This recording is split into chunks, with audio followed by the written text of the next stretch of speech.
If I throw this away right now, is there a good chance it'll end up in the ocean? Yes, Really?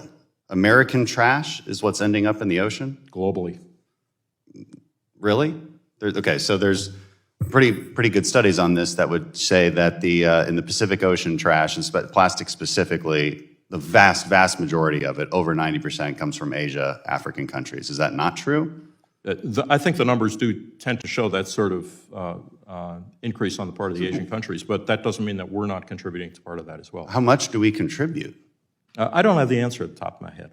It's like less than 1%, isn't it? I don't know. It is. I mean, because walk me through that. So if I throw this in the trash can right now, how does that end up in the ocean and not in the landfill nearby? I can't give you the whole chain of how it goes from your. But you said there's a good chance. You said that with some authority that there's a good chance this ends up in the ocean. How is that true? I was a Navy SEAL in my prior career. I spent a lot of time in America's oceans. So how does this end up in the ocean so easily?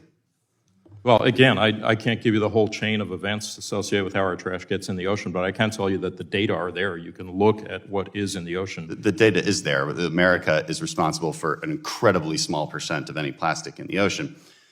Doesn't mean that's okay either. Look, we all want to diminish any kind of plastic waste in the ocean. So maybe let's talk about advanced recycling.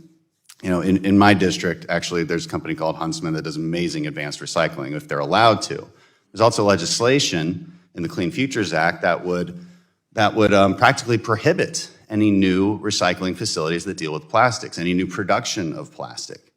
You know, and I wonder, is that really is that a good thing to do? To reduce the source of plastic that From our would end up in the ocean?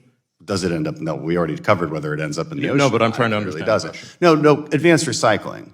Because you might do one thing, right? And maybe it has good intentions. You want to have less plastic production in the United States, but it also has the second, third order consequence of reducing or making it impossible to engage in advanced recycling techniques.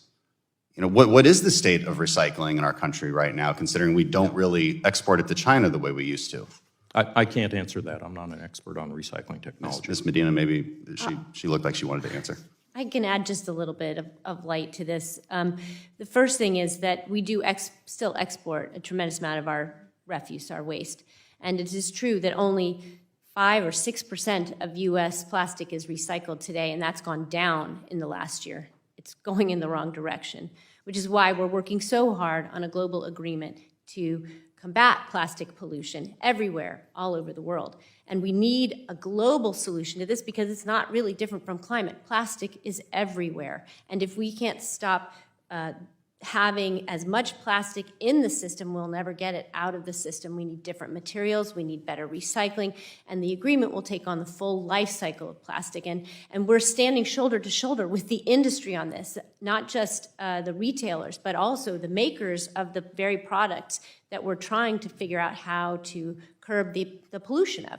So I'm pretty optimistic. It's going to take a lot. We're going to need a lot of innovation. We're going to need more plants that do that recycling. We're going to need to create an economy where that recycled bottle has value. This one, too. This one has more value, which is why it's a little less likely. I want to ask one more question. Your answer makes a lot of sense, and I appreciate you acknowledging that it's clearly a global problem that you have to deal with other countries on, especially the countries that are putting the vast majority of waste into the ocean. The next question was, it was mentioned earlier that you think sea levels will rise in the Gulf by 2 feet by 2050.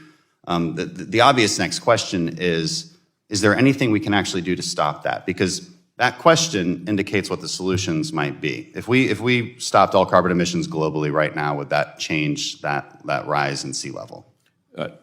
The answer to the last question is that if we went to net zero tomorrow, we would still have to deal with sea level rise, ocean acidification, all those factors. That's the flywheel effect, as we call it, and that we're seeing in climate change. It's going to happen. Right, it's going to happen, and it makes preparing for it and the infrastructure necessary to deal with it all the more important. And if I had more time, I could go on a long tirade about cost and benefit and how we should spend that money. But I don't, and I'm out of time. Thank you so much.